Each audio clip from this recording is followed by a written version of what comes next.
നമസ്കാരം. ബംഗാളിൽ അധികാരമേറ്റതിന് പിന്നാലെ സുവേന്ദു അധികാരിയുടെ സർക്കാർ വളരെ ജനാധിപത്യ വിശ്വാസികളെ, നമ്മുടെ നാട്ടിലുള്ള മാപ്രകളുടെ ഭാഷയിലുള്ള ജനാധിപത്യ വിശ്വാസികളാണ്, മതേതര ജനാധിപത്യ സെക്യുലർ സംസ്കാരത്തിൻ്റെ വിശ്വാസികളായ ജനങ്ങളെ ഞെട്ടിച്ചുകൊണ്ട് സുവേന്ദു അധികാരി പല തീരുമാനങ്ങളും എടുത്തിരിക്കുകയാണ്. അതിൽ പ്രധാനപ്പെട്ട ചില തീരുമാനങ്ങൾ പ്രേക്ഷകരുമായി ഒന്ന് പങ്കുവയ്ക്കുകയും അവയുടെ ഒരു പ്രതികരണങ്ങളെ ഒന്ന് ചെറുതായി വിശകലനം ചെയ്യുകയുമാണ് ഈ വീഡിയോയുടെ ഉദ്ദേശം. തീരുമാനങ്ങൾ മറ്റൊന്നുമല്ല. ആദ്യത്തെ പ്രധാനപ്പെട്ട തീരുമാനം അതിർത്തി സംബന്ധമായ, ബംഗ്ലാദേശുമായി അതിർത്തി പങ്കിടുന്ന ഒരു സംസ്ഥാനമാണല്ലോ പശ്ചിമ ബംഗാൾ. ആ അതിർത്തി BSF വേലി കെട്ടി അടയ്ക്കുവാൻ തീരുമാനിച്ചപ്പോൾ കോടതി വിധി ഉണ്ടായിരുന്നിട്ട് പോലും 45 കിലോമീറ്റർ ഭൂമി മാത്രം അവർക്ക് നൽകി. കിലോമീറ്ററുകളോളം, ഏതാണ്ട് 145 മുതൽ 800 കിലോമീറ്റർ വരെ എന്ന് പറയപ്പെടുന്നു. കൃത്യമായിട്ടുള്ള കണക്ക് ഇപ്പോഴും പരിശോധിച്ചാലേ അത് അറിയുവാൻ സാധിക്കുകയുള്ളൂ. സുവേന്ദു അധികാരി അത് പരിശോധിച്ച് കൃത്യമായി തന്നെ 45 ദിവസങ്ങൾക്കുള്ളിൽ ആ ഭൂമി മുഴുവനായി വിട്ടു നൽകി വേലി കെട്ടുന്ന പ്രക്രിയ ആരംഭിക്കുകയും അതിർത്തി സുരക്ഷിതമാക്കുകയും ചെയ്യണം എന്നുള്ള തീരുമാനം അദ്ദേഹം എടുത്തിരിക്കുന്നു. അത് ഏറ്റവും രാജ്യസുരക്ഷയെ സംബന്ധിച്ചുള്ള തീരുമാനം. ഇനി ആന്തരിക സുരക്ഷയെ സംബന്ധിച്ച് അദ്ദേഹം ചില തീരുമാനങ്ങൾ എടുത്തിട്ടുണ്ട്. അതിൽ പ്രധാനപ്പെട്ടത് കന്നുകാലി കടത്തിനെതിരെയുള്ള തീരുമാനങ്ങളാണ്. ഇനി യാതൊരു തരത്തിലും, പ്രത്യേകിച്ച് ബംഗ്ലാദേശിലേക്ക് അനധികൃതമായിട്ടുള്ള കന്നുകാലികളുടെ കടത്ത് വ്യാപകമായ സംസ്ഥാനങ്ങളിലൊന്നാണ് പശ്ചിമ ബംഗാൾ. ത്രിപുരയും എല്ലാം അതിൻ്റെ ഈ ഇത്തരത്തിലുള്ള കള്ളക്കടത്തുകാരുടെ താവളങ്ങളാണ്, അല്ലെങ്കിൽ ലക്ഷ്യ കേന്ദ്രങ്ങളാണ്. ഇപ്പോൾ ആസാമായാലും ഇതെല്ലാം ഈ അതിർത്തി ബംഗ്ലാദേശുമായി അതിർത്തി പങ്കിടുന്ന ഏതെല്ലാം സംസ്ഥാനങ്ങളുണ്ടോ ആ സംസ്ഥാനങ്ങളിലെല്ലാം ഇത്തരത്തിലുള്ള കന്നുകാലി കള്ളക്കടത്ത് വ്യാപകമാണ്. ഒപ്പം ജിഹാദികൾ ഈ കന്നുകാലി കള്ളക്കടത്തിൻ്റെ മറവിൽ നുഴഞ്ഞു കയറുകയും നിരവധി അക്രമ പ്രവർത്തനങ്ങൾ ഈ സംസ്ഥാനങ്ങളിലെല്ലാം അഴിച്ചു വിടുകയും ചെയ്യുന്ന ഒരു സംഭവങ്ങൾ തുടരെ ഉണ്ടായിട്ടുണ്ട്. അതിനെതിരെ ശക്തമായ നടപടികൾ സ്വീകരിക്കുവാനുള്ള തീരുമാനം സുവേന്ദു അധികാരി എടുത്തിരിക്കുകയാണ്. സർക്കാർ അതിനുള്ള നിയമവും കൊണ്ടുവന്നിരിക്കുന്നു. ആ നിയമം അദ്ദേഹം കൊണ്ടുവന്നതിൻ്റെ ഒരു പ്രതിഫലനം എന്ന വണ്ണം ത്രിപുരയിൽ, കാരണം എല്ലായിടത്തും BJP സർക്കാരാകുമ്പോൾ യോജിച്ച് പ്രവർത്തിക്കുക വളരെ സുഗമമായിരിക്കും. അതുകൊണ്ട് തന്നെ സുവേന്ദു അധികാരി അധികാരത്തിലെത്തിയ ഉടനെ തന്നെ ത്രിപുരയിൽ നുഴഞ്ഞു കയറാൻ ശ്രമിച്ച 2 ബംഗ്ലാദേശി കള്ളക്കടത്തുകാരെ BSF വെടിവെച്ച് കൊന്നു. ശവശരീരങ്ങൾ തിരികെ ബംഗ്ലാദേശിന് തന്നെ നൽകിയിട്ടുണ്ട്. ബംഗ്ലാദേശ് അവിടെ കിടന്ന് കരയുകയും നെഞ്ചത്തടിക്കുകയും ഒക്കെ ചെയ്യുന്നുണ്ട്. പക്ഷേ അത് ആരും കാര്യമാക്കുന്നില്ല. ഇനി തുടരെ ഇത്തരത്തിലുള്ള പ്രവൃത്തികൾ അവർ ചെയ്താൽ നടപടികൾ ഇത്തരത്തിലായിരിക്കുമെന്നുള്ള ശക്തമായൊരു സന്ദേശം നൽകപ്പെട്ടിരിക്കുന്നു. അതും രാജ്യസുരക്ഷയെ ബാധിക്കുന്ന കാര്യം. ഇനി പക്ഷേ അതിൻ്റെ ഒപ്പം തന്നെ ആഭ്യന്തര സുരക്ഷയെ ബാധിക്കുന്ന പ്രശ്നങ്ങളുണ്ട്. കാരണം ഈ നുഴഞ്ഞുകയറ്റം കാരണം. ഇനി ഉള്ളത് കൃത്യമായും ആഭ്യന്തരമായിട്ടുള്ള പ്രശ്നങ്ങൾ, ക്രമസമാധാന പ്രശ്നങ്ങൾ നേരിടുന്നതിനെ സംബന്ധിച്ചുള്ള 2 തീരുമാനങ്ങളാണ്. ഒന്ന്, മറ്റ് മതക്കാരുടെ ഏതെങ്കിലും ആഘോഷങ്ങളെ ആക്രമിച്ചാലോ, കല്ലെറിയൽ പോലുള്ള മതപരമായിട്ടുള്ള ചടങ്ങുകളുണ്ട്. ചില പ്രത്യേക സമാധാനക്കാർക്ക് ഈ കല്ലെറിയൽ അവരുടെ മതപരമായിട്ടുള്ളൊരു ചടങ്ങാണ്. അത് മറ്റു മതക്കാരുടെ നേരെ എടുത്താലോ ഇനി യാതൊരു ദാക്ഷിണ്യവും അത്തരക്കാർക്ക് നേരെ കാണിക്കുന്നതല്ല, നടപടികളുണ്ടാകും. അതൊരു പക്ഷേ യോഗി ആദിത്യനാഥ് UPയിൽ കൈക്കൊള്ളുന്ന നടപടികളോട് സമാനമായ നടപടികളായിരിക്കുമെന്നുള്ള കൃത്യമായൊരു മുന്നറിയിപ്പ് ഒരു നിയമനിർമ്മാണത്തിലൂടെ തന്നെ അദ്ദേഹം നൽകിയിട്ടുണ്ട്. കൃത്യമായ വാക്കുകൾ, യോഗി ചെയ്യുന്ന പോലെ മുട്ടിൻ്റെ താഴെ വെടിവെക്കും, അല്ലെങ്കിൽ കാൽമുട്ടുകൾ 2 വെടിവെച്ച് തകർക്കുമെന്ന് അദ്ദേഹം എഴുതി വച്ചിട്ടില്ല.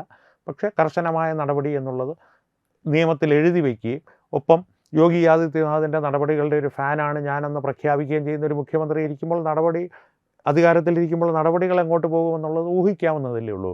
പണ്ട് പപ്പുവേട്ടൻ പറഞ്ഞ പോലെ സിനിമകളിൽ. ഇനി അത് കല്ലെറിയലിനെ സംബന്ധിച്ച്.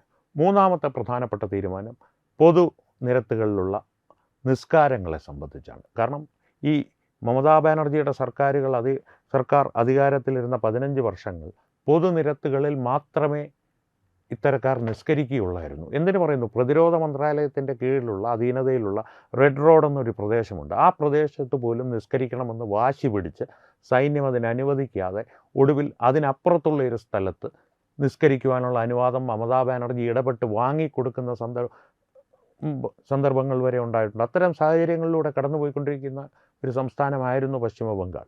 സൈന്യത്തിന് പോലും പലപ്പോഴും ഒരു പരിധിക്ക് മുകളിൽ ഇടപെടുവാൻ, ഒരു സംസ്ഥാനത്തിൻ്റെ കാര്യങ്ങളിൽ ഇടപെടുവാൻ സൈന്യം ഒരിക്കലും ഒരുങ്ങാറില്ല. നിവൃത്തിയില്ലാത്ത ഘട്ടങ്ങളിലെ അവർ അത്തരത്തിലൊരു പ്രക്രിയ കൈക്കൊള്ളാറില്ല, അല്ലെങ്കിൽ നടപടി കൈക്കൊള്ളാറുള്ളൂ. അതുകൊണ്ട് തന്നെ പലപ്പോഴും സൈന്യം വിട്ടുകൊടുക്കുന്ന അവസ്ഥ വരെ ഉണ്ടായിട്ടുണ്ട്. അവിടെ അടിച്ചൊതുക്കേണ്ടത് അടിച്ചൊതുക്കാൻ സൈന്യത്തിന് കെൽപ്പില്ലാഞ്ഞിട്ടില്ല. പക്ഷേ സൈന്യം അത്തരത്തിലൊരു നടപടി ഒരു സംസ്ഥാനത്തിൻ്റെ ഉള്ളിൽ എടുത്താൽ അതൊരു വലിയ ഭരണഘടനാ പ്രശ്നമായി ഉരുത്തിരിഞ്ഞു വരും. പ്രത്യേകിച്ച് മമതാ ബാനർജിയെ പോലെ എന്തിനും മടിക്കാത്തൊരു വ്യക്തി അധികാരത്തിലിരിക്കുമ്പോൾ. ഇപ്പോൾ അതെല്ലാം സുവേന്ദു അധികാരി നിർത്തലാക്കിയിരിക്കുകയാണ്. പൊതുവഴിയിൽ ഒരു തരത്തിലുള്ള നിസ്കാരവും വേണ്ട, നിസ്കാരം പള്ളിക്കുള്ളിൽ മതി, പള്ളിക്കുള്ളിൽ സ്ഥലമില്ലെങ്കിൽ വീട്ടിൽ നിസ്കരിച്ചോളൂ, ഇത്തരത്തിലുള്ള യാതൊരു പ്രവൃത്തികളും അംഗീകരിച്ചു തരില്ല. അപ്പോൾ ഉടനെ മതേതരവാദികൾ ചോദിക്കും, ഹിന്ദുക്കളുടെ ഈ കാളി പൂജ പോലുള്ള ആഘോഷങ്ങളോ? ഇതെല്ലാം കാലികമായി വരുന്ന, അല്ലെങ്കിൽ ഒരു പ്രത്യേക കാലഘട്ടത്തിൽ മാത്രം നടക്കുന്ന, ഒരു പ്രത്യേക ദിവസമോ അല്ലെങ്കിൽ അടുത്ത ഒരു 10-15 ദിവസങ്ങളോ മാത്രം നടക്കുന്ന ഒരു പ്രക്രിയയാണ്. അപ്പോൾ പറയാം, മറ്റ് നിസ്കാരം എന്നുള്ളത് പൊതുനിരത്തിലുള്ള നിസ്കാരം ഈദിൻ്റെ സമയത്ത് മാത്രമല്ല നടക്കാറുള്ളൂ. അല്ല, എല്ലാ വെള്ളിയാഴ്ചയും ഒരു കർമ്മം പോലെ അനുഷ്ഠിച്ചു വന്നിരുന്നൊരു പ്രക്രിയയായിരുന്നു, അല്ലെങ്കിൽ ഒരു ആചാരമായിരുന്നു ഈ പൊതുനിരത്തിലെ നിസ്കാരം. ഈദിൻ്റെ സമയത്താണ് ഇത് തുടങ്ങിയത്. അത് അവിടുന്ന് വളർന്ന് എല്ലാ വെള്ളിയാഴ്ചയും. എന്നാൽ പിന്നെ എല്ലാ വെള്ളിയാഴ്ചയും അങ്ങ് അനുവദിച്ചു കൊടുത്തുകൂടെ? അങ്ങനെ അനുവദിച്ചു കൊടുക്കില്ല എന്നാണ് സുവേന്ദു അധികാരി പറയുന്നത്. നിസ്കരിക്കണമെങ്കിൽ പള്ളിയിൽ പോയി നിസ്കരിക്കണം, ഇല്ലെങ്കിൽ പള്ളിയിൽ സ്ഥലമില്ലേ വീടുകളിൽ നിസ്കരിച്ചോളൂ, ഒരു വിരോധവുമില്ല. ഇനി അടുത്തത് വരാൻ പോകുന്നത് ഈ വലിയ ലൗഡ് സ്പീക്കർ ഉപയോഗിച്ചുള്ള 5 പള്ളികൾ ഒരു പ്രദേശത്തിൻ്റെ ചുറ്റുമായി നിന്ന് ഒരേ സമയം, അല്ലെങ്കിൽ 1 മിനിറ്റിൻ്റെ ഇടവേളയിൽ, 1 നിമിഷത്തെ ഇടവേളയിൽ മാത്രം തുടരെയുള്ള ഈ വിളിച്ചു പറയലാണ്. അതിന് ഉള്ള നിരോധനവും വരുന്നുണ്ടെന്ന് അറിയുവാൻ കഴിയുന്നു. ഒപ്പം കല്ലെറിയൽ സംബന്ധിച്ചുള്ള തീരുമാനം വളരെ പ്രസക്തമാണ്. കാരണം മറ്റ് മതങ്ങളുടെ ഏതൊരാഘോഷം കണ്ടാലും ചിലർക്ക് കൈ ചൊറിയുകയും ഉടനെ കൈ അറിയാതെ കല്ലിൻ്റെ നേരെ നീളുകയും ചെയ്യും.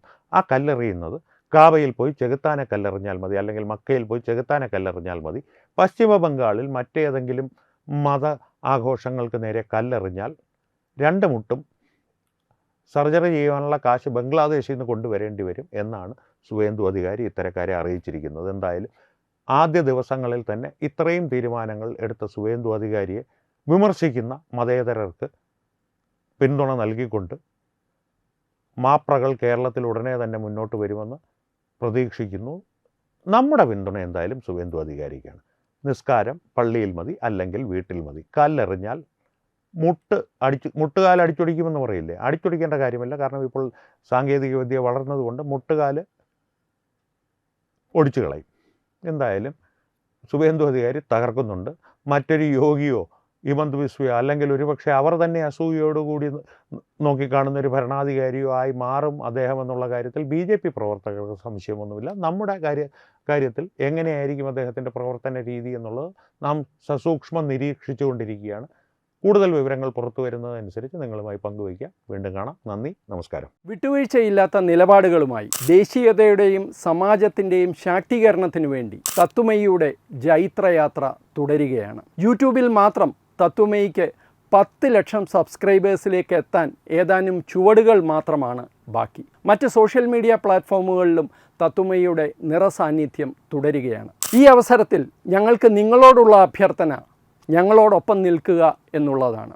നിങ്ങൾ ഉപയോഗിക്കുന്ന ഏത് സോഷ്യൽ മീഡിയ പ്ലാറ്റ്ഫോം ആണെങ്കിലും ഞങ്ങളുടെ വരിക്കാരാകുക, ഞങ്ങളെ സബ്സ്ക്രൈബ് ചെയ്യുക, നിങ്ങളുടെ സുഹൃത്തുക്കളിലേക്ക് തത്വമയിയുടെ ഈ സന്ദേശം പ്രചരിപ്പിക്കുക. ഞങ്ങളോടൊപ്പം നിൽക്കൂ, രാഷ്ട്രത്തോടൊപ്പം നിൽക്കൂ, ദേശീയതയ്ക്കൊപ്പം സഞ്ചരിക്കൂ.